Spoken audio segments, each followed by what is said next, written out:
Señoras, señores, muy buenas noches y sean bienvenidos a una nueva edición de Mis Enigmas Favoritos. Hoy comenzamos el programa un poquito fuerte, al menos con esas imágenes. Película que fue filmada, rodada en el año 1988, dirigida por el genial Martin Scorsese y protagonizada por William Dafoe, que hacía de Jesús de Nazaret, y Bárbara Hershey, que hacía de María Magdalena. Hoy hablamos del legado de María Magdalena, imágenes polémicas, incluso en Estados Unidos se censuraron estas imágenes. Ha sido a raíz del éxito de la novela del Código Da Vinci de Dan Brown cuando el público general se ha hecho eco, ha sido conocedor de esa supuesta, digo supuesta porque todavía no se ha podido comprobar, relación entre Jesús de Nazaret y María Magdalena. Esta noche vamos a hablar del legado de María Magdalena y presentamos este libro que tengo aquí conmigo. Precisamente se llama así, El legado de María Magdalena. Está escrito por el autor que nos acompaña esta noche, escritor e investigador, José Luis Jiménez, y es de la editorial Amares. En este libro se habla de un descubrimiento que ha hecho el autor en Cataluña, de lo que puede ser una evidencia, una prueba de esa posible relación, y atención, ojo al dato, de esa descendencia de Jesús o de María Magdalena, como ustedes quieren entender. José Luis Jiménez, buenas noches, bienvenido por primera vez a este programa. Muchas gracias, buenas noches, bien hallado. Tema complicado del que vamos a hablar hoy. Pues sí, es un tema muy complicado y precisamente, como has comentado bien, a raíz de la novela de Dan Brown, ha suscitado un interés inusitado y que, bueno, quizás algunos puedan pensar que este libro sea una obra más que va pues reenganchada de alguna manera de este éxito. No es así, esto es una investigación que yo llevaba ya tiempo detrás de ella y que el fruto, pues como ahora veremos, no tiene mucho que ver con lo que se narra la novela, exceptuando pues algunas similitudes. Antes de destripar un poco este libro, de hablar de él, de tu investigación, de cómo comienza toda esta historia, particularmente crees, y empecemos por ahí, por esa premisa, que Jesús pudo tener una relación con María Magdalena. Sí, vamos a ver, es lógico que Jesús estuviera casado. Y digo que es lógico pensarlo así, y casi yo me atrevería a decir que obligatorio, porque Jesús era un rabino, era un enseñador, un maestro judío, y que en aquella época la tradición de alguna manera obligaba a que el rabí estuviese casado, por una cuestión de respeto hacia el resto de la sociedad. Entonces, prácticamente podríamos decir y afirmar que Jesús debería de estar casado. Además, es prácticamente inusual, o era inusual, encontrar a un judío de más de 18 años que en aquella época no estuviera casado. En el año 1984, por primera vez se hacía eco en los medios de comunicación, 3 escritores e investigadores ingleses publicaban El Enigma Sagrado, sí, donde se hablaba de ese linaje sagrado y de esa posible relación entre Jesús y María Magdalena. Recientemente Dan Brown, en su novela, habla de esa relación y esa vinculación que, por ejemplo, se puede observar, por ejemplo, en el cuadro de Leonardo da Vinci, en el Cenáculo, La Última Cena, que, por cierto, hace muy pocas semanas estuvimos ahí en Milán, bueno, pues observando esa maravilla. Sin embargo, tú, José Luis, has descubierto algo importante. Ya le gustaría a cualquier americano pillar este descubrimiento, dará mucho que hablar. Algo que hay aquí en España y que tú dices que podría tratarse de una evidencia importante para hacer esa conexión, para hablar de esa relación entre Jesús y María Magdalena. Sí, vamos a ver. Lo que yo encontré o descubrí fue, o es, un retablo que se encuentra en un monasterio cisterciense, concretamente es el monasterio de Santes Creus, en la provincia de Tarragona, y lo sorprendente de este retablo es que fue realizado en el año 1603, a principios del siglo XVII, por un personaje, un iniciado, que luego, si quieres, entraremos en materia y explicaremos cómo llegó hasta aquí, el cual utilizó, pues como ahora podemos utilizar los cómics para representar una historia, una historieta, utilizó este retablo con una serie de iconografías que representaban toda una serie de pasajes bíblicos que relacionaban a Jesús con María Magdalena, sobre todo la relación marital y, como veremos después, lo más importante, la descendencia de ambos. los espectadores podrán observarlo por sus propios ojos, de que no hay ninguna duda de que se trata de Jesús, María Magdalena, y que por lo tanto lo que se representa es precisamente esta relación de la que me hablas. Van a ver ustedes muchas fotografías de ese lugar, de ese retablo, así como de la investigación de José Luis Jiménez, pero sí me gustaría comentarte y comentarle a la audiencia que durante la celebración de este programa vamos a ir escuchando en 3 ocasiones la opinión de un buen amigo común. Estuvo hace muy poquito tiempo aquí, Enrique de Vicente, y le pude grabar en casa pues algunas opiniones sobre este asunto en particular. Y si te parece, vamos a escuchar una primera opinión para saber qué opina Enrique de Vicente de la importancia que tuvo María Magdalena en la vida de Jesús. Vamos a escuchar. Tanto desde mi creencia como desde la evidencia examinable, la evidencia siempre que le demos un valor documental, cosa que es muy discutible en todo lo concerniente a Jesús, porque estamos hablando de una época muy remota, y de documentos, leyendas y tradiciones que son posteriores a él, la importancia en la vida de Jesús de Nazaret, si hacemos casos de todas las evidencias, es radical la importancia de María Magdalena en su vida. ¿Por qué? Por muchos motivos.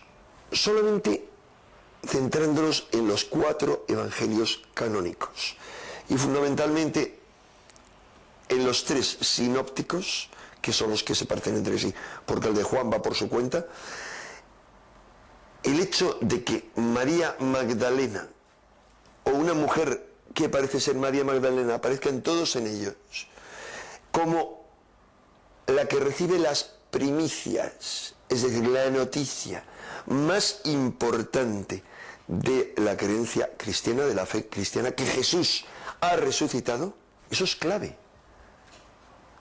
No hay momento más importante para el creyente en la vida de Jesús que su resurrección.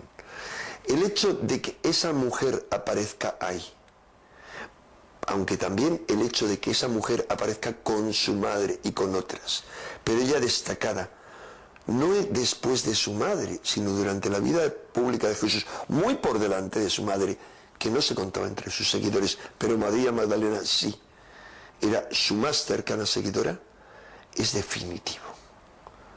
Nos está transmitiendo desde mi punto de vista un mensaje, y es que María Magdalena tiene una relación directa y estrecha con la misión última de Jesús, que es vencer a la muerte.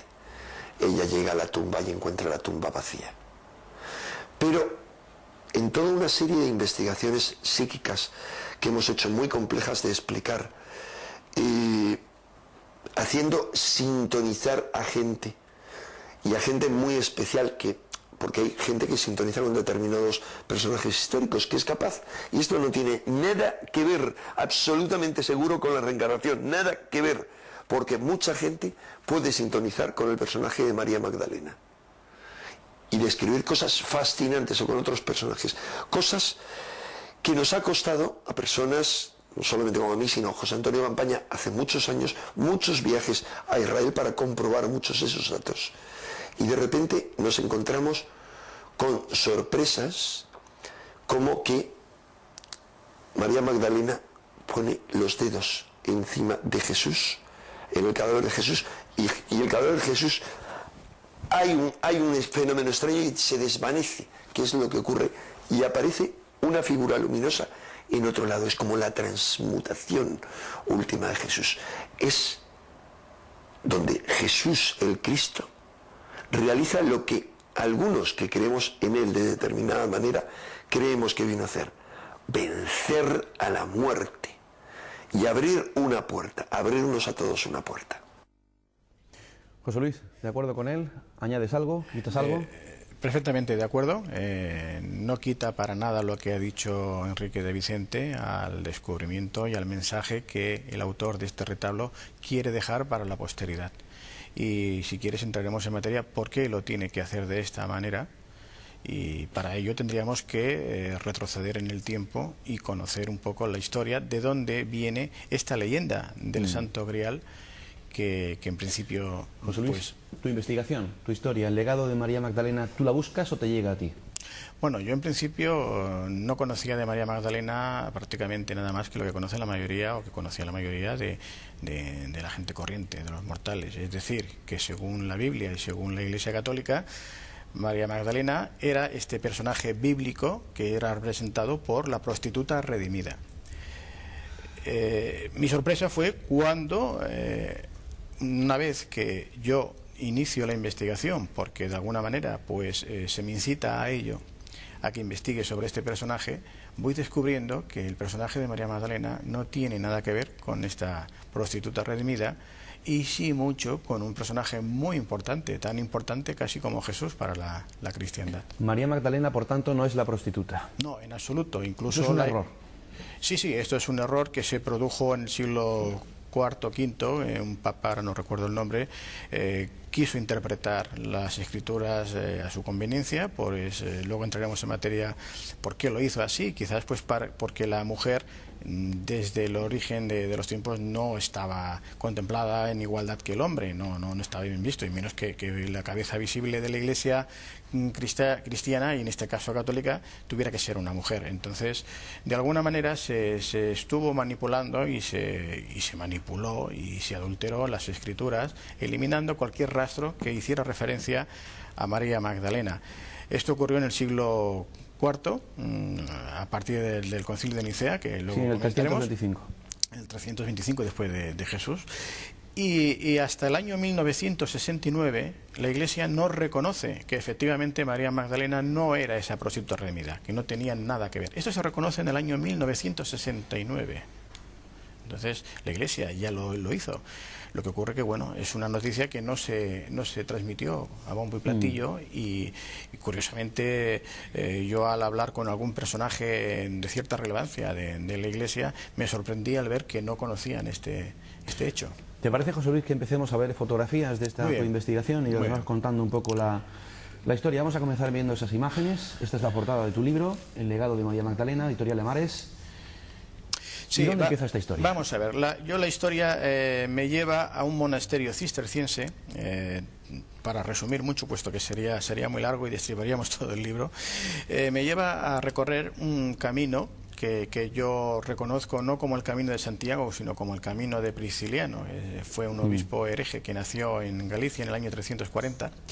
Y bien, se inicia este camino a partir del monasterio cisterciense que existe en un pueblecito de Pontevedra llamado Oia. Aquí, como vemos en la fotografía, es un monasterio que está justamente encima del mar. Está prácticamente encima en la costa del Océano Atlántico.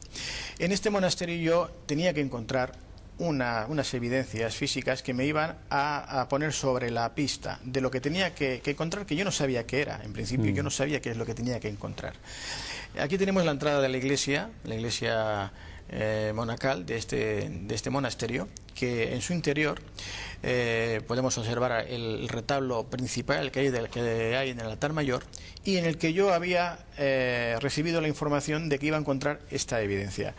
Cuando entré aquí me puse en contacto con el sacerdote, el párroco que estaba dando la misa, esperé a que terminara el oficio para hablar con él, y le pregunté si aquí existía una capilla de María Magdalena, algún retablo de María Magdalena, que incluso yo tenía información de que bajo el monasterio y la iglesia corrían unos túneles secretos que se habían utilizado en la guerra civil para una serie de actividades, que también aparte de todo esto pues existían unas puertas secretas que comunicaban con unas capillas. El cura me dijo que no existía nada de aquello, que era una leyenda, que la gente del pueblo solían hablar de leyendas, pero que para nada existía aquello. ¿Qué estamos viendo ahora, José Luis? Sí, ahora vamos a ver. Cuando el cura se marchó, el monaguillo que estaba escuchando la conversación de ambos se me acercó y me dijo: mire, señor, lo que el cura le está diciendo no es verdad, este cura es nuevo. El cura que antes había, don Claudio, que falleció, este hombre sí que sabía lo que usted está diciendo. Además, a mí me enseñó unos pasadizos secretos, unas catacumbas, unas puertas secretas que hay detrás del altar, que comunican con esa capilla que usted habla y con esa señora que le estaba explicando al cura. A mí me sorprendió sobremanera que un monaguillo, un chaval de apenas 13 años, supiese todo aquello y me lo dijera de aquella manera. Le solicité si era posible ver todo lo que me estaba diciendo. Me dijo que sí, me emplazó para el día siguiente, en el cual a través de la señora que abría la iglesia, pues le pediría las llaves y nos dejaría entrar pues una hora antes y me mostraría todo aquello. Efectivamente, como ahora veremos en estas fotografías, este monaguillo me mostró una de estas puertas, hay dos en el altar. Esta es una de las puertas secretas que está disimulada en el altar y que va a dar, esta es una de las entradas, por ejemplo, que accedían desde la iglesia al monasterio, que se tapó. Veremos otras fotografías en aquí hay una entrada, por ejemplo, de las cientos que hay a estos pasadizos secretos que decía el cura que no existían. Y ya por último, al final, encontré el retablo, en una parte del retablo central que habíamos visto al principio, en el que aparecía la figura de María Magdalena, como vemos aquí, que está rodeada de los apóstoles y el Espíritu Santo desciende sobre ellos en forma de paloma. ¿Cómo sabemos, José Luis, o cómo sabes que esa es María Magdalena? Bueno, evidentemente la Biblia, en los Evangelios, en ningún lugar, como antes mencionó muy bien Enrique de Vicente en el reportaje, no se habla de María la Virgen como la seguidora de Jesús, sí de María Magdalena como su primer apóstol. Sí, como su primera evangelizadora. Efectivamente. Y como luego podemos entrar a hablar y comentar sobre los evangelios apócrifos, allí sí que se hace incluso referencia de que Pedro se queja de que Jesús le transmita a María Magdalena información que no le cuentan a los apóstoles. José Luis, ¿qué implica todo esto? ¿Qué implica este retablo? ¿Qué significa? Bien, este retablo está de alguna forma transmitiendo un mensaje, pues no nos olvidemos de que este monasterio, esta iglesia pertenece al Císter. El Císter fue fundado por San Bernardo de Claraval en el año 1180 y tantos. Paramos aquí las imágenes y nos cuentas la historia. Paramos aquí las imágenes. Muy bien. Entonces, el Císter es una congregación que muy característica. A partir del Císter y de San Bernardo de Claraval se produjeron una serie de construcciones por toda Europa que tenían un estilo propio muy marcado y que algunos autores pues identifican precisamente con los sanjuanistas, los seguidores de Juan el Evangelista. Este retablo, si vemos ahora la imagen siguiente, a mí me llamó la atención porque muestra un parecido excepcional con este sello templario. Este es un sello templario que se encontró en Mont de Sion, en Jerusalén, que ahora creo que está en el Museo del Louvre, en Francia. Efectivamente. Y vemos que hay una similitud extraordinaria. Vemos a los apóstoles y el Espíritu Santo que desciende sobre ellos. A mí esto fue lo que me llamó la atención, poderosamente la atención, porque yo recordaba este sello y al ver la imagen, la coincidencia, efectivamente aquí existía una pista. Veíamos claramente que sí se trataba de María Magdalena y que sí que se trataba de una relación templaria. Podemos hablar o comentar que, por ejemplo, San Bernardo de Claraval, que fue fundador del Císter, también participó activamente, fue cofundador de la Orden de los Caballeros del Temple, que como luego veremos más adelante, tenía una importancia grande en todo el mensaje de María Magdalena. Este señor que estamos viendo ahora en pantalla es Berenguer Saunier. Sí, vamos a ver, yo a partir Vamos a parar aquí también la Sí, a partir de la investigación que inicié pues por toda Galicia, estuve recorriendo prácticamente todos los monasterios cistercienses que existen en Galicia, buscando una pista. Había encontrado el camino y tenía que seguir tirando del hilo a ver dónde me llevaba. Bien, aquí es donde yo recibí la información de que tenía que ir al sur de Francia, al Languedoc, Occitania, donde aquí pues hay un pueblo muy conocido que se ha hecho muy famoso, no solo por Rennes-le-Château, efectivamente, donde seguiría encontrando pistas. A partir de este momento vamos a trasladarnos ya directamente a Rennes-le-Château. Cuando voy a Rennes-le-Château tuve que hacer varios viajes, por si los oyentes, los telespectadores no conocen un poco la historia de Rennes-le-Château, les diré que en el año 1800 aproximadamente 85 llegó a este pueblecito. Es un pueblecito que actualmente no tiene más de 30 o 40 habitantes. Hemos hablado en muchas ocasiones en este programa. Bien, pues entonces, bien, este cura párroco parece ser que descubrió dentro de una columna unos tubos de madera en su interior. Parece ser que existían unos manuscritos que hacían referencia a la relación marital de Jesús y de María Magdalena, e inclusive de su descendencia. Pese a que estos documentos no han sido publicados, parece ser que esto le sirvió a él para conseguir una gran fortuna teníamos que recordar que este párroco era era muy pobre, tenía incluso que ir a cazar y a pescar para poder alimentarse muchas veces. La iglesia estaba prácticamente derruida, y cuando empezó a reconstruirla, y es donde encontró estos manuscritos, y a partir del momento que encuentra los manuscritos y tiene una serie de contactos con personajes muy conocidos y sobre todo esoteristas de París, es cuando él, pues como ya es un personaje que se conoce, voy a saltar a decir que consigue todo este poder económico, y construye o reconstruye, modifica, reforma la iglesia de una forma muy extraña. Por ejemplo, si ahora vemos las siguientes imágenes, veremos que es una iglesia que él va transformando. La entrada a la izquierda vemos, esta sería la entrada de la iglesia, y ya una vez en el interior vemos que lo primero que nos encontramos es la pila bautismal, que está soportada por el diablo Asmoideo. Evidentemente esto no es normal que se encuentre en una iglesia. Lo que podríamos observar, José Luis, perdona que te interrumpa, encima del diablo Asmodeo, en esa especie de círculo rojo, son las iniciales BS, que probablemente correspondan a Berenguer Saunier. Efectivamente, el párroco se llamaba François Berenguer Saunier. ¿Cuál es tu, vamos a irnos ya casi a publicidad, vamos a parar aquí las imágenes, pero cuál es tu misión, cuál es tu investigación en Rennes-le-Château, y qué confirmas, qué contrastas o qué encuentras ahí? Bien, yo en Rennes-le-Château en principio iba a intentar constatar de una manera lo que ya había leído o que se conocía, pero también a la expectativa de qué encontraba de nuevo, qué pista me podía servir para mi investigación. Efectivamente, pude constatar que algunas de las informaciones no eran tales como se explicaban. Por ejemplo, en la iglesia se habla de que el suelo es una especie de tablero de ajedrez. No es así. Lo que ocurre es que está formado pues una serie de 300 o 400 losetas blancas, negras, intercaladas, pero es una cosa normal de aquella época. O sea, que es desmitificar todavía muchas cosas de Rennes-le-Château. Exactamente. Entonces yo encontraba que muchas de estas informaciones se habían exagerado o por algún motivo manipulado. Pero en cambio sí que encontré una pista, más de una pista muy importante que me sirvió para después en la iglesia. Hacemos nuestro primer alto en el camino, José Luis. Muy bien. Yo sé que es un tema apasionante. Retomaremos en la segunda parte del programa y nos seguirás contando muchas cosas. No se vayan de ahí. Hasta ahora mismo.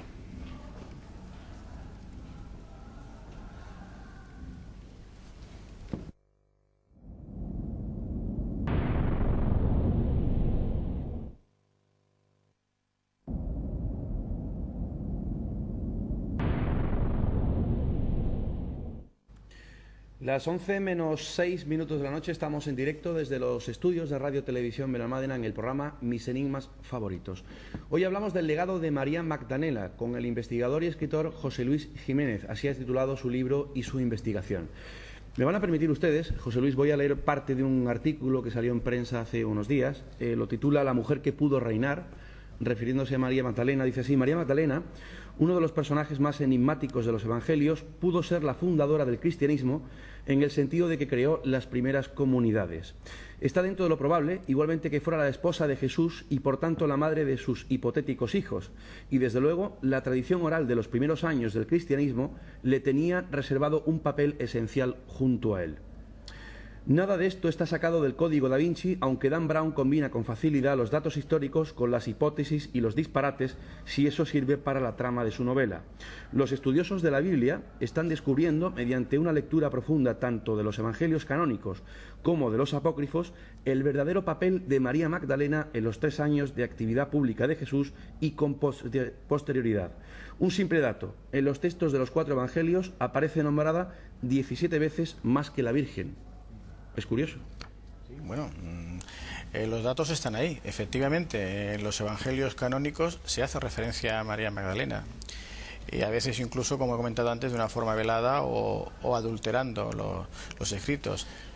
Habría que leer entre líneas. Cuando leemos los evangelios canónicos y los 3 sinópticos, habría que leer entre líneas y cambiando simplemente a veces una O por una A. Es decir, cuando dice discípulo amado, discípula amada, veríamos que tiene sentido perfectamente todo lo que dice en ese evangelio, por ejemplo. Antes de conocer ya y viajar a ese lugar donde tú te encuentras con una evidencia más que interesante de lo que estamos hablando esta noche, vamos a escuchar nuevamente la opinión de Enrique de Vicente en cuanto a qué. Sabemos que ha sido Dan Brown el que de alguna forma ha dado a conocer al gran público esa hipotética relación entre Jesús y María Magdalena.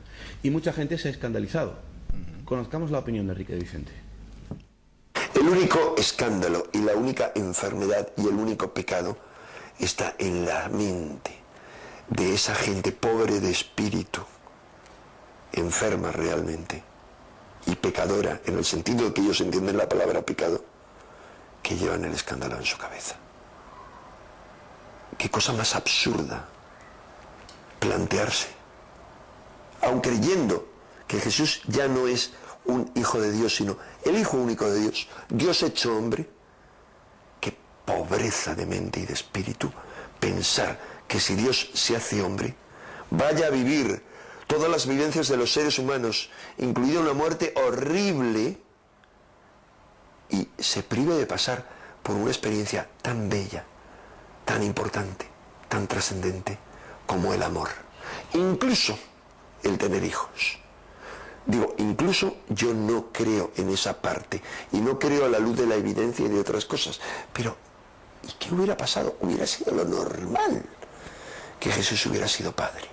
Eso es solamente la consecuencia de una enfermedad y de un pecado de siglos de toda una serie de personajes que partieron de unas creencias dentro del cristianismo, dentro de la iglesia cristiana, y de unas creencias y una praxis respetable y de un celibato opcional respetable que solo se convierte en una práctica como una norma de tipo administrativo dentro de la iglesia muy tardía, el no casarse, y que tiene un sentido, que es poderse dedicar de lleno y evitar a la iglesia los cargos, los gastos que suponen una mujer y unos hijos. De ahí se convierte en una norma. Eso solo viene de esa enfermedad. Entonces, el único escándalo está en la cabeza de los que se escandalizan, porque la palabra amor ha sido una palabra maravillosa y un sentimiento maravilloso, degradado y pervertido por los enfermos mentales. No se puede ser más claro. No, muy fuerte, pero realmente coincido en totalmente lo que ha dicho Enrique de Vicente. Vamos con tu investigación, José Luis. Sigamos viendo fotografías porque vamos ya a ese enclave, a ese lugar que está en Tarragona. En Tarragona, sí, efectivamente, es el monasterio de Santes Creus. Bueno, aquí teníamos las últimas fotografías de esta, por ejemplo, es muy importante porque esta sí que es una clave. Si nos fijamos, vemos que hay dos personajes. A la izquierda tenemos el personaje que sería identificado en principio como San José, y a la derecha tendríamos el personaje de María, de la Madre de Jesús. Pero claro, aquí hay algo que no cuadra. No cuadra, ¿por qué? Porque ambos tienen en sus brazos a un infante, a un niño Jesús. San José tendría un niño y María la Virgen tendría otro. Pero si estas dos figuras, en vez de San José y la Virgen María, fuese Jesús y María Magdalena, pues ya la cosa cambia. Y luego, sorprendentemente, veremos que sí que tiene un sentido en el caso de que cada uno tenga en sus brazos a un infante. Vamos a ir viendo rápidamente. Sí, esta sería la imagen de María Magdalena. Esto, bueno, yo estuve por la noche, precisamente era el Día de los Difuntos, no lo sabía que era aquel día. Estuve visitando Villa Betania. Esta es una de las edificaciones que hizo este párroco. Esta sería la Torre de Magdala. Magdala, también de noche. Luego veremos el cementerio en el cual estuve de alguna forma investigando en el interior. Y de alguna forma, porque ahí no se puede estar, ¿no? No, efectivamente, yo tuve que estar medio escondido. Además me llevé una sorpresa, puesto que al poco rato de estar allá, con las puertas cerradas, salieron de un edificio contiguo unos personajes muy extraños, con unos cánticos también extraños que yo no identificaba ni con el francés. ¿Algo así? Estaban haciendo un ritual. Llevaban unos cirios en las manos, cada uno de ellos, salieron de esta parte, se dirigieron hacia lo que es el antiguo hotel que está deshabitado, y allí sobre una mesa de mármol pusieron una especie de cruz invertida. Pero bueno, esto es una anécdota que no tiene más importancia con la investigación. Sí, esta sería la tumba de François Berenguer Saunier. Como vemos, su tumba corresponde a esta piedra, a este monolito que está a la izquierda, que no tiene ninguna señal cristiana. La cruz de al lado se corresponde con su compañera, que era su criada, su ama de llaves, se llamaba María de Darnau, que esta sí tiene una cruz en la tumba. En cambio, el párroco solo tiene su esfinge grabada en este monolito. Un dato a tener en cuenta que, por lo menos, como mínimo, nos resultaría extremadamente extraño. Bien, ya pasamos de René Le Chateau, a través de la información, fui a parar a este monasterio que se encuentra en Tarragona. Digamos que tú vas recogiendo claves, señales que vas viendo. Efectivamente. En tu camino se van encontrando. Aquí pasamos ya directamente al lugar donde vamos a encontrar este retablo. Esta sería la entrada, el pórtico de la iglesia monacal de este monasterio. Es una iglesia monacal. Es una iglesia monacal. No se había utilizado para hacer ningún oficio, ningún servicio religioso. Este sería el altar mayor de esta iglesia. Tiene unas vidrieras preciosas de Josep Tremules. Quizás sea el motivo por el que la gente al entrar siempre se fije en este altar y no se fije en estos retablos que ahora veremos. Este estaría a la izquierda, que se identifica con el retablo de Nuestra Señora del Consuelo, Nuestra Señora del Consuelo, y aquí está la clave. Este retablo, el que se identifica como el de Juan Evangelista. Ahora, en una imagen que veremos ampliada, vemos que de Juan Evangelista pues tiene muy poco. Si se fijan los telespectadores, vemos que es una figura totalmente femenina, nada varonil. Tiene el cabello largo, color pelirrojo, el rostro pues tiene unos labios prominentes, color rojo carmesí. El vestido es de un rojo típico con el que se solía identificar a María Magdalena, y sobre todo, si vemos en el brazo izquierdo, está soportando una copa o grial, el cual siempre se le identifica a María Magdalena como donde llevaba los óleos con los que ungía a Jesús. Esta figura a mí ya totalmente me desconcertó. Hemos dicho que esta figura, que se atribuye a San Juan Evangelista, sí, tiene el color pelirrojo del cabello, labios carmesí y porta en la mano izquierda la copa o grial. Esto es muy simbólico. Efectivamente, no tiene nada que ver con Juan Evangelista. Podemos incluso compararla con el cuadro de Leonardo da Vinci, de La Última Cena, en el que, si recuerdan los telespectadores, la imagen es prácticamente idéntica, en la que se hace, o se supone que se está refiriendo precisamente a María Magdalena. Es más, el personaje, la figura de Juan Evangelista, pintores renombrados como Murillo, Velázquez o el Greco, lo han representado siempre con una edad madura, con barba, sin apenas pelo en la cabeza, y la mayoría de las veces portando un libro en las manos. Por lo tanto, queda más que evidente de que no se trata de Juan Evangelista. ¿Qué estamos viendo ahora? Bien, en la parte inferior de este icono central, el principal, vemos que hay otras iconografías de menor tamaño. En concreto hay 7, un número también iniciático y simbólico, que ahora no entraremos a analizar. Entre los más, diríamos, más destacados, donde está el mensaje principal, para no perdernos un poco en todo lo demás, vamos a ver el que se refiere a la crucifixión de Jesús. Este icono se ve claramente que está Jesús acompañado por los 2 ladrones. En la parte inferior, a nuestra izquierda, veríamos a su madre, la Virgen María. En el otro extremo, a la derecha, aquí vemos a Juan Evangelista. Ahora sí tiene una fisonomía varonil, ya no es femenina. Y en el centro, fíjense ustedes que en el centro está María Magdalena arrodillada, abrazada a la cruz. Se identifica perfectamente que es María Magdalena. ¿Podemos ver una ampliación de eso? Sí, en la siguiente tenemos una ampliación. Aquí lo pueden ver con detalle. Vemos que es María Magdalena. Está con el pañuelo en la mano enjugándose las lágrimas. Y bueno, fíjense ustedes, está completamente embarazada. Cuando digo completamente es porque no hay ningún tipo de duda. No se trata de ningún reflejo de la luz, de ninguna transparencia, como alguien había apuntado, sino que el autor la pinta con los pechos hinchados, la pinta con el vientre muy abultado, bajo, caído ya, a punto de dar a luz.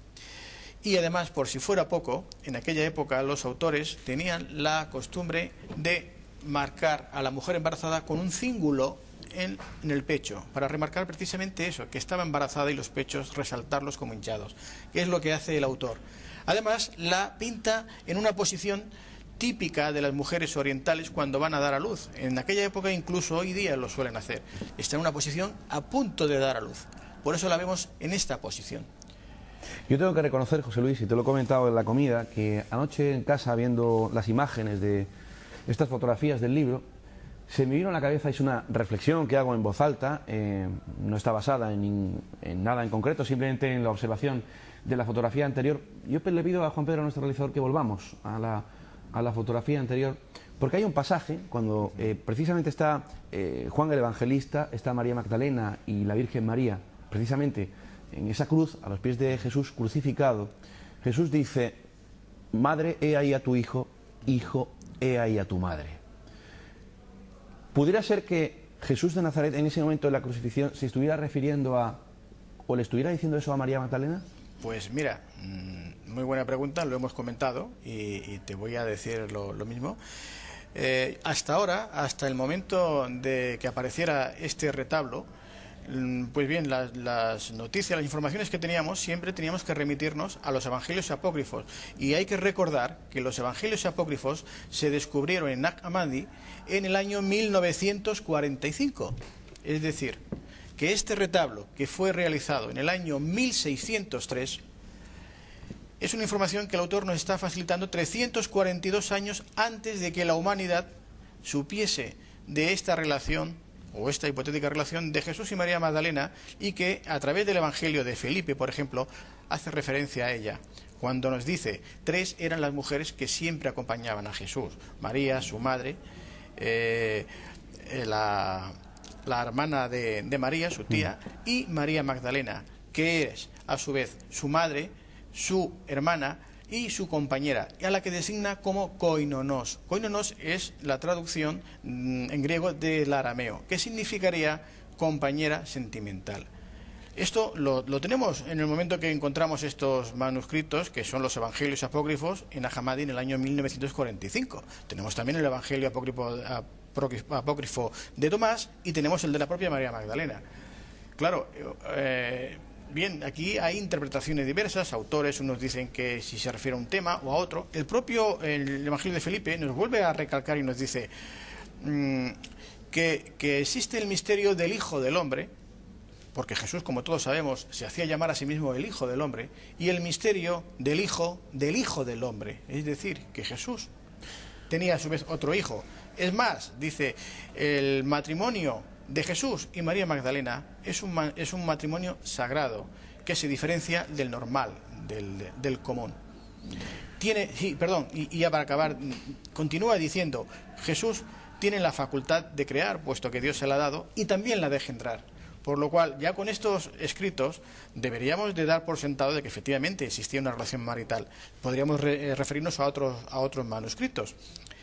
Pero aquí, en este retablo, que repito, estaba realizado en el año 1603, por lo tanto el autor no tenía ningún conocimiento de la existencia de estos manuscritos apócrifos, de los evangelios apócrifos, estaba transmitiendo un conocimiento, una información que le venía directamente de la fuente, de los cristianos originales.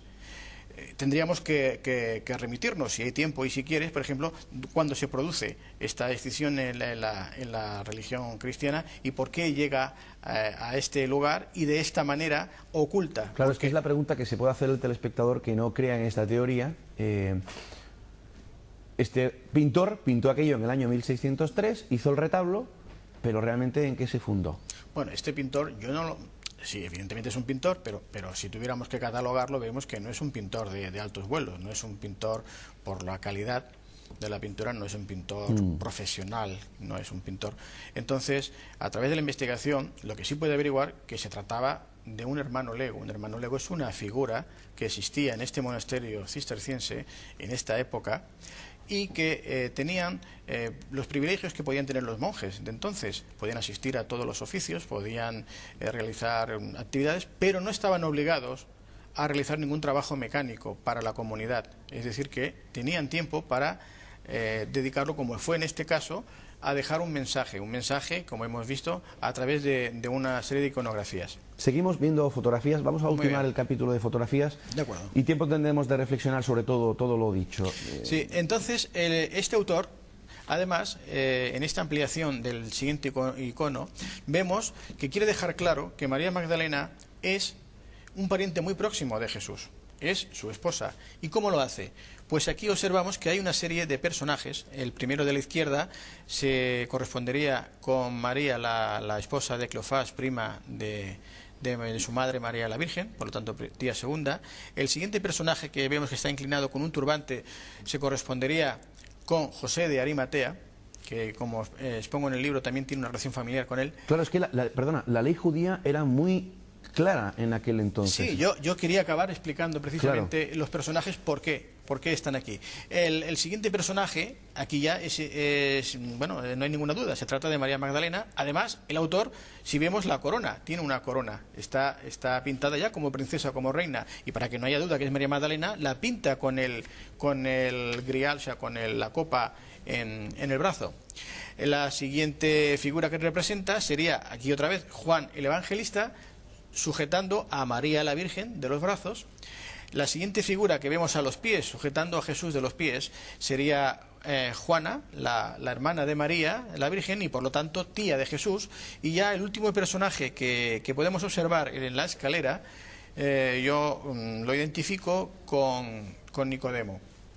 ¿Qué nos está diciendo el autor con este mensaje, con este cuadro? Pues muy bien, la ley de Moisés prohíbe tocar a los muertos. En concreto, voy a leerlo textualmente. Sí. Según la ley de Moisés, no estaba permitido tocar a los muertos, a menos que fuesen parientes, como podemos confirmar en Números 1, 9, 11, que dice: el que tocare un muerto, el cadáver de un hombre cualquiera, será impuro por 7 días. Un tabú de contacto con el cadáver, reiterado también en Números 19, 14 y 19. También lo tenemos este mensaje en Levíticos 21, 1 y 3, donde nos dice, tenemos el mensaje que dice Yahvé. Yahvé dijo a Moisés: habla a los sacerdotes, hijos de Aarón, y diles: ninguno se contamine con el cadáver de uno de los suyos, excepto si es de alguno de sus parientes más próximos, su madre, su padre, su hijo, su hija, su hermano. Podrá también hacerse impuro por el cadáver de su hermana, todavía virgen, si por no haber pertenecido a ningún hombre era su pariente próxima. Incluso en Ezequiel 44, 25, sí, exactamente. Aquí también no se acercarán dice, a persona muerta para no contaminarse, pero por el padre, la madre, el hijo, la hija, el hermano, la hermana que no tenga marido, sí podrán contaminarse. Efectivamente, es decir, solo estaba permitido por la ley de Moisés tocar a los muertos por y por tanto contaminarse María Magdalena, o hacerse impuro a los familiares próximos del cadáver. María Magdalena era alguien muy cercano a Jesús. Efectivamente. El autor lo deja claro, o lo confirma con este otro icono. Luego, a continuación, tenemos otras iconografías.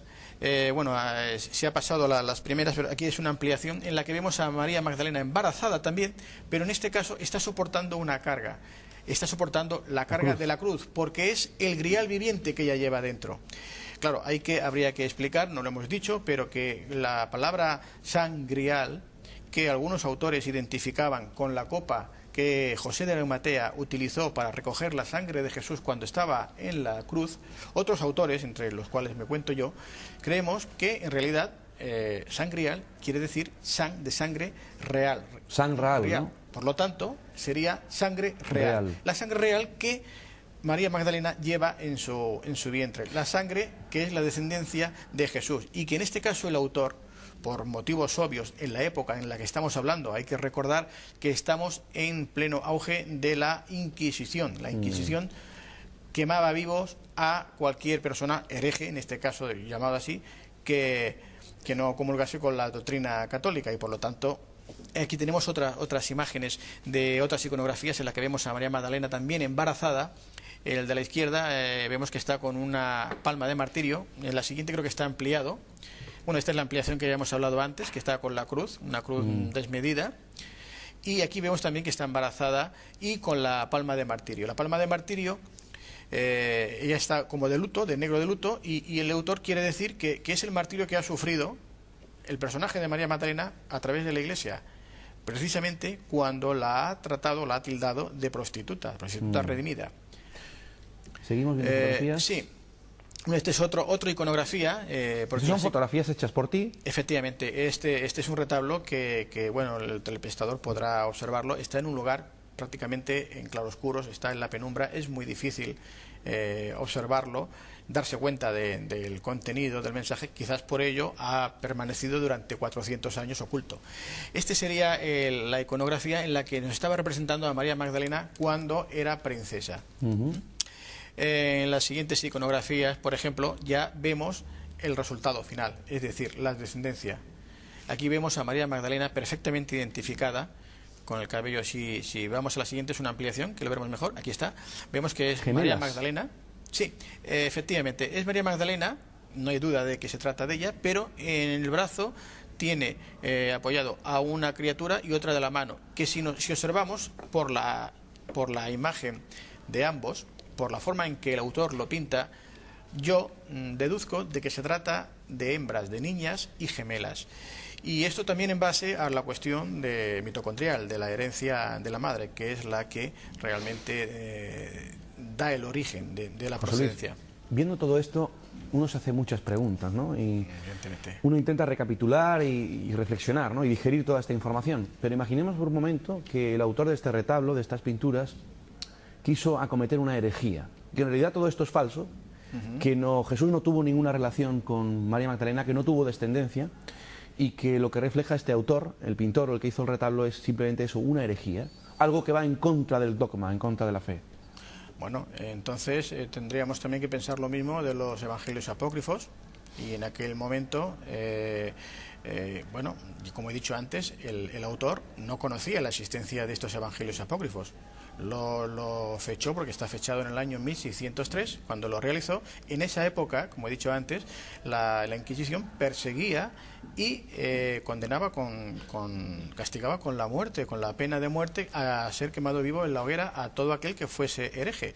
Si retrocedemos en el tiempo, cuando en el Concilio de Nicea, en el año 325, se produce esta decisión de los cristianos de corte gnóstico, los seguidores de Arrio, con los que luego fueron la iglesia oficial del Imperio Romano, cuando Constantino pues les concede una serie de privilegios, entre los que estaba precisamente el de poder heredar de terceros, el de poder hacer negocio alquilando inmuebles.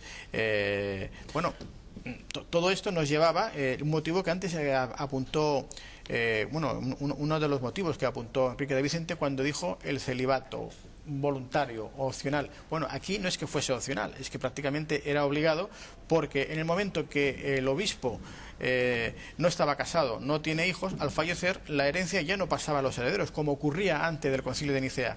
En este caso, si el obispo no se puede casar, no puede tener herederos, cuando fallece, todos sus bienes siguen estando en la Iglesia. José Luis, tenemos que hacer nuestro segundo alto en el camino, pero 3 preguntas, y por favor contéstame sí o no, o intenta ser lo más breve posible.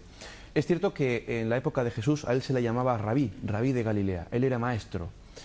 Por tanto, un rabí tenía que estar casado obligatoriamente. Sí, sí. En la tradición judía, un rabí, la palabra significa enseñador o maestro, tenía que tener respeto de la comunidad, y el respeto de la comunidad lo tenía el hombre que estaba casado. El que estaba casado tenía ya un respeto de por sí.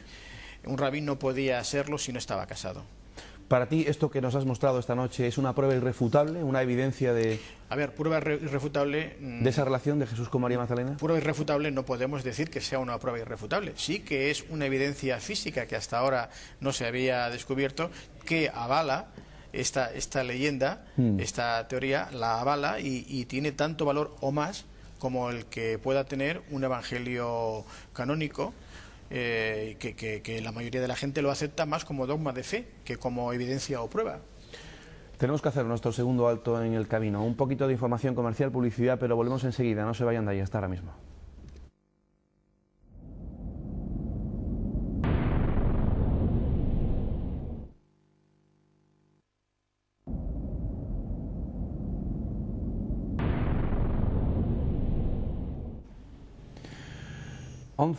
y 26 minutos de la noche, seguimos en directo desde los estudios de Radio Televisión Benalmádena en el programa Mis Enigmas Favoritos. Entramos ya en la última parte del programa, los últimos 25 minutos, y como siempre, una serie de datos. La página web de este espacio, www.luismarianofernandez.com. En ella constantemente estamos subiendo nuevos artículos. Próximamente, José Luis, vamos a subir tu artículo extraído de este libro, El legado de María Magdalena, con todas estas fotografías que hemos estado mostrando. También tenemos la información de nuestros viajes, programas de radio, secuencias de programas de televisión, fotografías, viejo archivo, etcétera, etcétera. Por cierto, para ese viaje especial del Puente de la Inmaculada de la Constitución a Portugal, nos quedan tan solo 10 plazas. Y para final de año, del 26 de diciembre al 2 de enero, vamos a hacer un viaje a Egipto. Estaremos una semana allí para pasar el fin de año. Toda la información de ese viaje en la página web de este espacio. Si ustedes quieren venir como público, todas las semanas aquí deberán llamar los lunes por la mañana a las 10 de la mañana ponerse en contacto con la productora técnica y regidora de este programa, María Ángeles Abenza, y debe marcar este teléfono: 952 44 79 65. Vamos ya, si te parece, a recibir consultas del público. José Luis, tenemos un colaborador de este programa que va a participar, pero le hemos preguntado a nuestro buen amigo común, periodista y director de la revista internacional Año Cero, Enrique Vicente, si tuvo descendencia Jesús. Vamos a escucharle. Muy bien.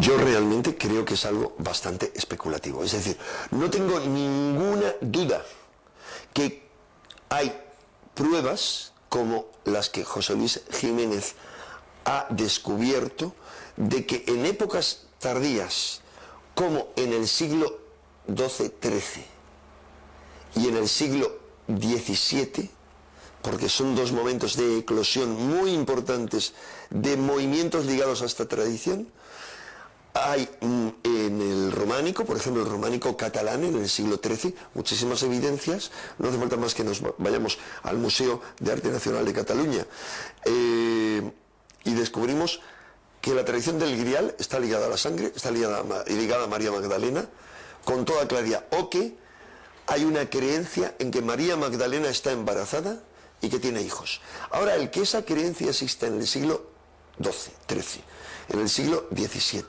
e incluso anteriormente, no tiene nada que ver con que realmente María Magdalena y Jesús tuvieran hijos. Yo estoy hablando aquí realmente de creencias, estamos hablando siempre de creencias. Yo creo que esa es una creencia posterior, muy posterior a Jesús. No hay ni una sola pista en ningún documento absolutamente antiguo. ¿Debería haberlas? Yo honestamente creo que sí.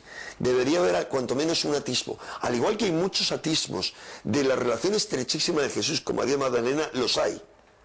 Debería haber un mínimo atisbo en épocas tardías. Al igual que hay en referencia a los esposini, a la familia de Jesús.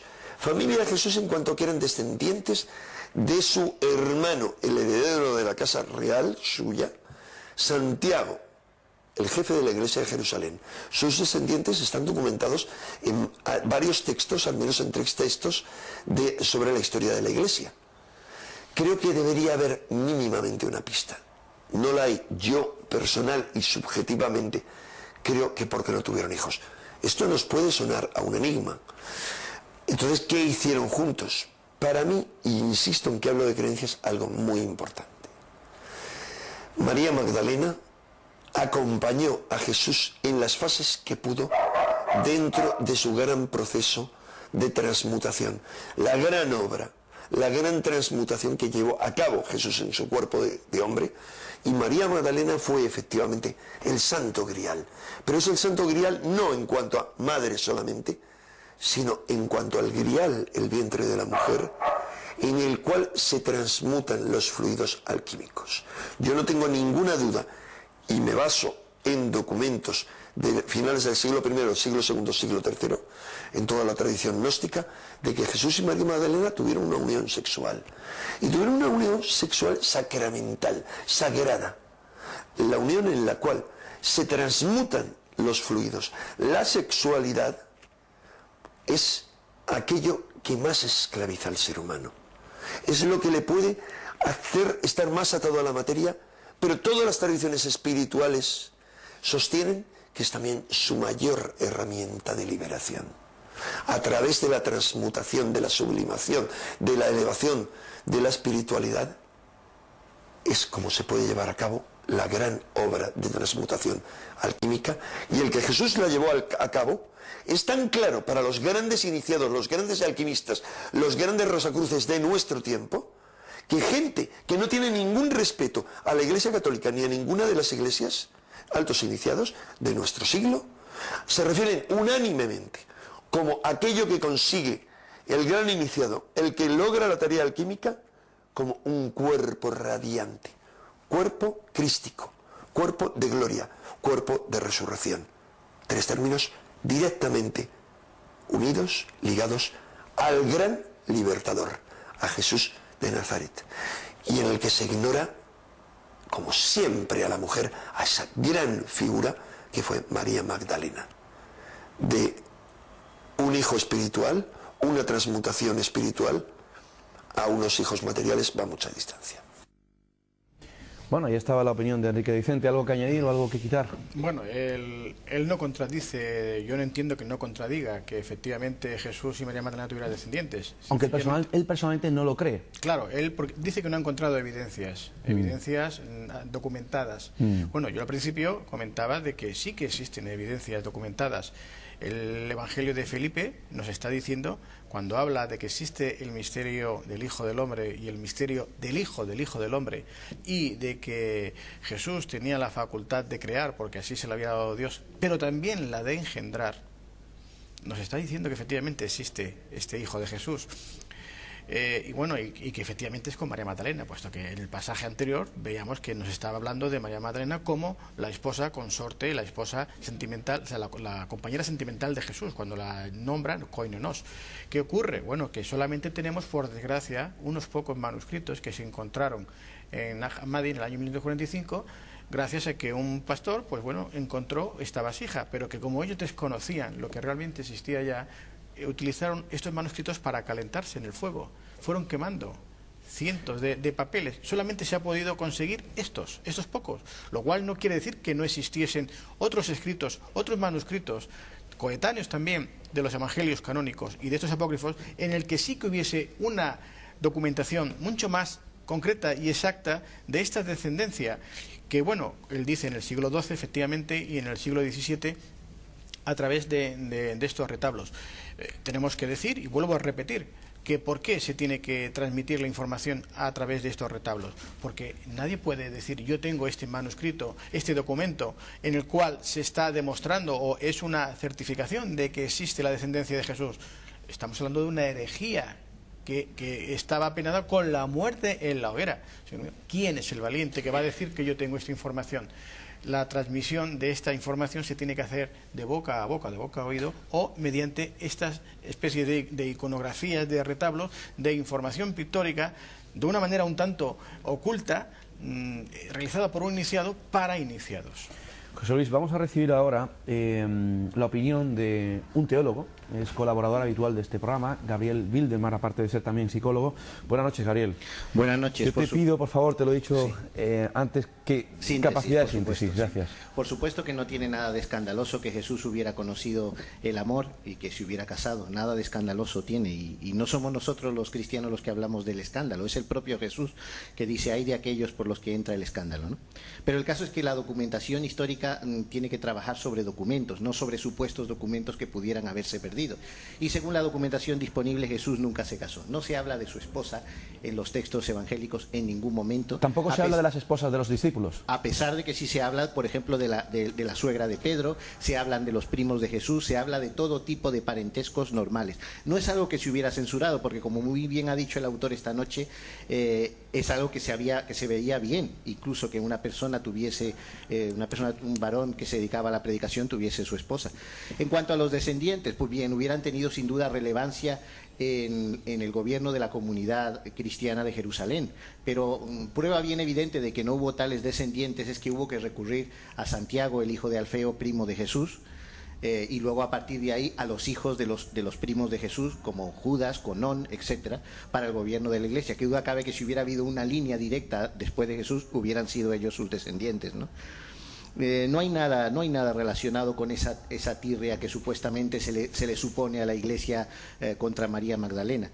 Es el primer testigo de la resurrección, es la evangelizadora de los apóstoles y es alabada por la Iglesia desde tiempos primitivos. No hay nada de eso.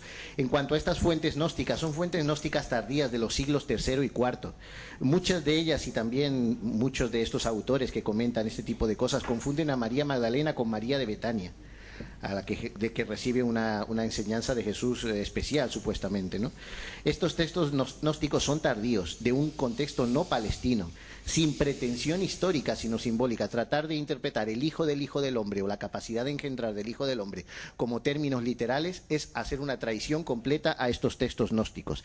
Yo quisiera unirme al hecho, a la información que da Juan José Benítez, o a la opinión que da Juan José Benítez de que todo este asunto de Jesús con María Magdalena carece absolutamente absolutamente de cualquier base histórica, y yo creo que él es una persona que ha investigado profundamente el tema de Jesús de Nazaret. En estos textos además no se menciona para nada ni el grial, ni la descendencia de Cristo, ni que María Magdalena sea el grial. Todo esto son inventos modernos. En cuanto a que el grial sea un linaje, para nada. La etimología San Graal es totalmente incorrecta, viene de gradale, que significa copa en la que se sirven gradualmente determinados alimentos porque son deliciosos, ¿no? Y en cuanto a los insultos que ha dicho Enrique de Vicente hacia las personas que no pensamos como él, bueno, yo solamente le digo que no estamos enfermos, pero que simplemente no nos gustan los datos manipulados, las especulaciones, las suposiciones, las insinuaciones, ni tampoco nos dedicamos al arte ficción proyectivo, que en el cual, como hemos visto esta noche, determinados autores ven lo que quieren ver. Gabriel, tenemos que dejarlo aquí. Sí. Podría poner pruebas evidentes de que esos retablos no se refieren a María Magdalena ni a San Juan. San Juan tiene la copa porque es un motivo eucarístico y el Evangelio de Juan destaca por sus discursos eucarísticos. En cuanto a María Magdalena, por supuesto, no está embarazada, y esas figuras que aparecen ahí, la que está penitente, la que está con los niños, son alegorías de las virtudes. Por eso en una pone Justitia, en otra pone Caritas, en otra pone, en fin, ¿Y lo afirmas sin haber estado allí? He visto fotografías de ese lugar. De acuerdo. He visto fotografías de ese lugar. Gabriel Wildemar, muchas gracias. No sé si quieres alegar algo. Sí, es muy largo. Voy a intentar resumir y voy a responder. Me llamó la atención el dato de Gabriel. Ha dicho que María Magdalena es alabada desde el principio. ¿Te referías a los evangelios? Me refería a los evangelios. Siempre se ha dicho que Pedro tenía siempre a María ha sido tratada Magdalena como una prostituta. Y no es así. El evangelio de Marcos ya la presenta como primer testigo de la resurrección. ¿Y quién era Marcos? Nada menos que el secretario personal de Pedro. Entonces Pedro no le tenía tal tirria. Esto es un invento del Código Da Vinci y de los que quieren acabar con el cristianismo. Todo esto es arte ficción anticristiana. No, vamos a ver. En el Evangelio de Tomás hace clara referencia. Pedro pone en duda incluso de Jesús, como que el maestro se ha presentado primero a una mujer como algo inferior al hombre. En sus palabras denota pues de entrada este rechazo hacia la figura femenina, o sea, rechaza a la mujer. Luego pone en duda de que María Magdalena sea capaz de entender palabras o mensajes de Jesús que él no entiende. Y bueno, voy a contestar algo que dice del Evangelio. En los Evangelios canónicos no soy yo el único autor, son muchos autores los que piensan que han sido de alguna forma adulterados y manipulados a conveniencia del momento.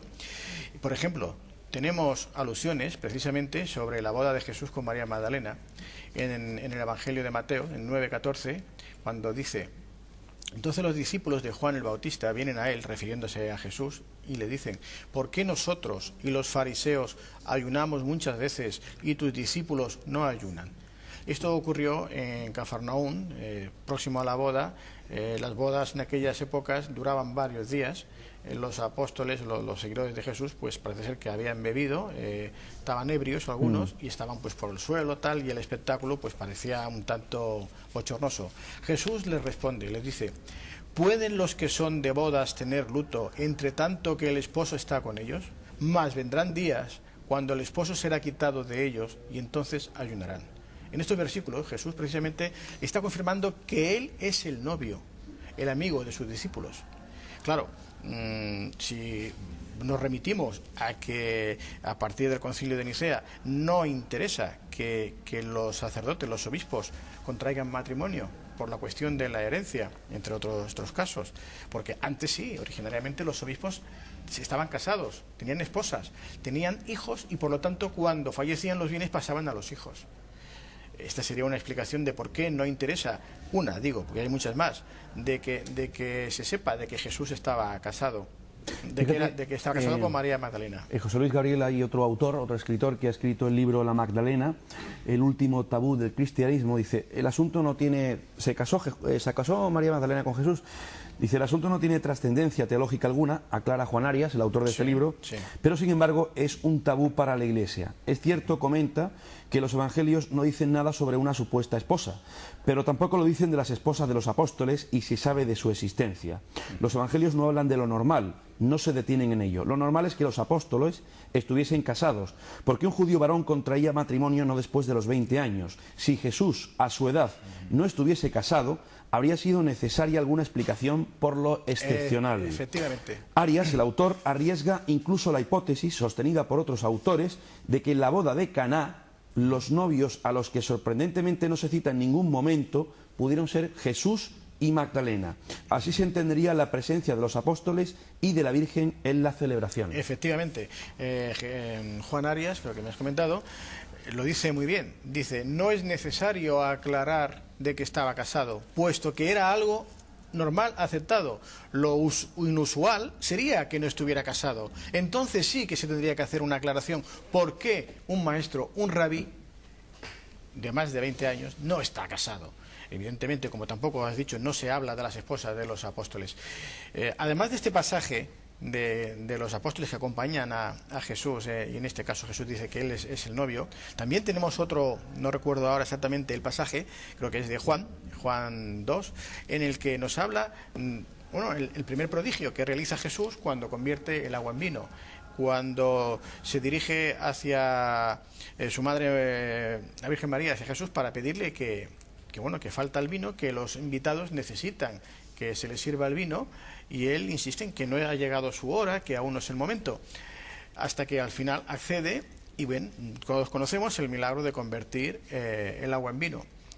El maestre de sala se acerca a Jesús y le dice que todos los novios, en todas las bodas, siempre en primer lugar entregan el mejor vino, el de mejor calidad, porque luego cuando ya están ebrios los invitados, pues no se dan cuenta de que les da el vino de peor calidad, y que él lo ha hecho al revés, que primero había entregado un vino y ahora este segundo que han hecho era mucho mejor, de mayor calidad, que por qué lo había hecho así. Bien, si tenemos que irnos precisamente a las fuentes y a la tradición judía, esto no sería posible si Jesús no fuese el novio. Sería imposible que el maestre de sala se dirigiese a un invitado a decirle este comentario. No sé si alguien quiere hacer alguna... Gabriel, lo siento, tiempo tendrás tú de sentarte ahí, de exponer tus teorías. ¿Tenemos alguna consulta más? Pero antes, Meli, perdona, porque uno se hace la siguiente pregunta y te la traslado a ti. ¿Hubiera sido coherente esta posible descendencia, esta posible relación entre Jesús y María Magdalena, hubiera sido coherente con el mensaje y con la figura de Jesús?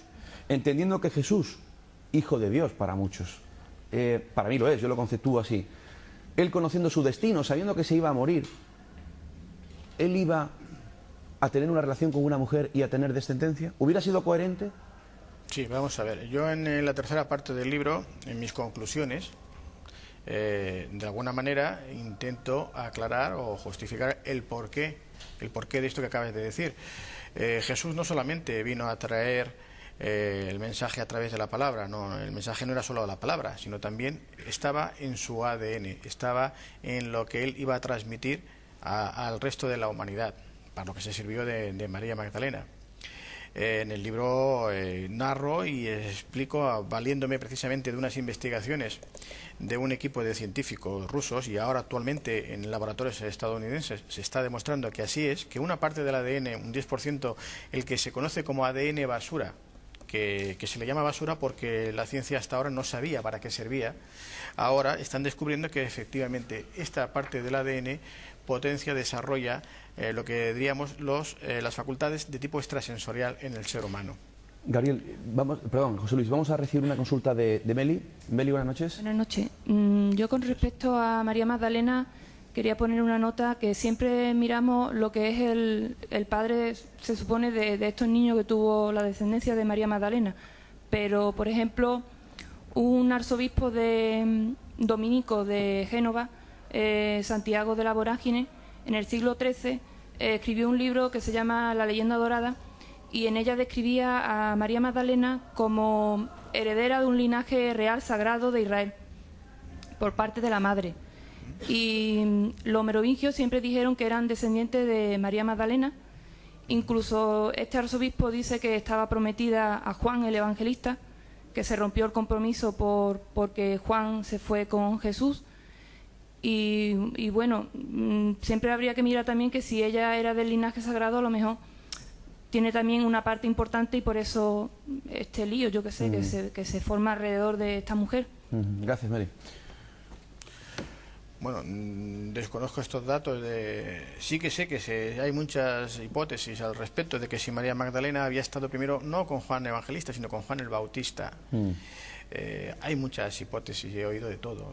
Bueno, yo no tengo datos para corroborar, ni para negar ni afirmar. Yo me estoy basando en las evidencias que de alguna forma sí que me están corroborando lo que estoy explicando, que es a través de este retablo y de las investigaciones que he comentado. José Luis, nos quedan 2 minutos para finalizar el programa, pero 2 cuestiones. Una, ¿dónde está actualmente esa descendencia de Jesús? Bien, por lo que comentaba anteriormente, a través de la transmisión del ADN, de este ADN, si hacemos un cálculo muy sencillo matemático, si demos por aceptado de que fueron dos criaturas, dos hijas, pongamos un margen de un plazo de 30 años de generación a generación siguiente, durante esta generación pongamos como mínimo que tuviesen un solo hijo cada una de ellas, un solo descendiente. A los 30 años estos 2 serían 4. A los 30 años siguientes estos 4 hijos, si cada uno tiene un hijo, ya serían 8. A los 30 años siguientes estos 8 serían 16, y así sucesivamente. Si multiplicamos desde hace 2000 años hasta ahora, es decir, un periodo de 2000 años dividido entre 30 nos daría 60 elevado a 60, o sea, el 30 elevado a la 60 potencia, nos daría una cifra aproximada de 20, o sea, un dígito de 25 ceros, seguido de 25 ceros. Esto nos puede dar una idea de la cantidad de personas del mundo que pueden tener este ADN de Jesús, es decir, que tienen esta información. Y yo quiero acabar diciendo que el ADN viene a ser como un programa informático. Un programa informático, cuando estamos trabajando con un PC, un ordenador, y realizamos una serie de operaciones, de funciones, llega un momento que se repite, hay unos bucles.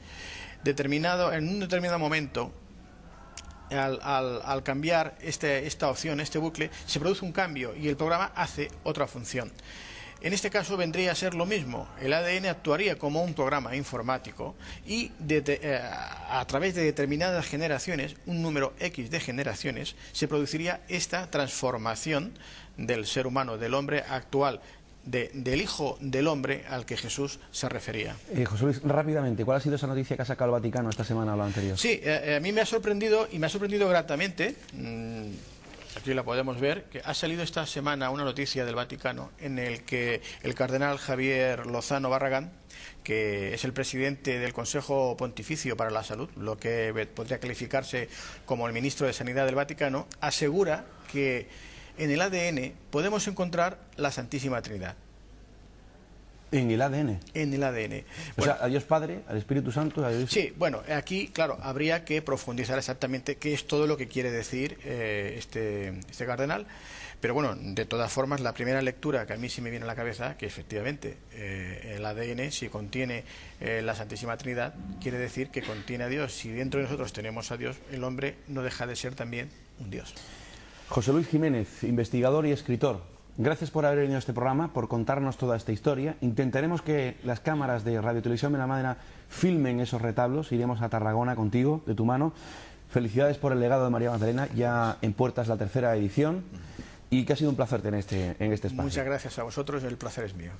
La semana que viene estará con nosotros Lorenzo Fernández, director de la revista Enigmas. Y seguiremos hablando del Grial, de los nazis y el Grial. Será un tema apasionante.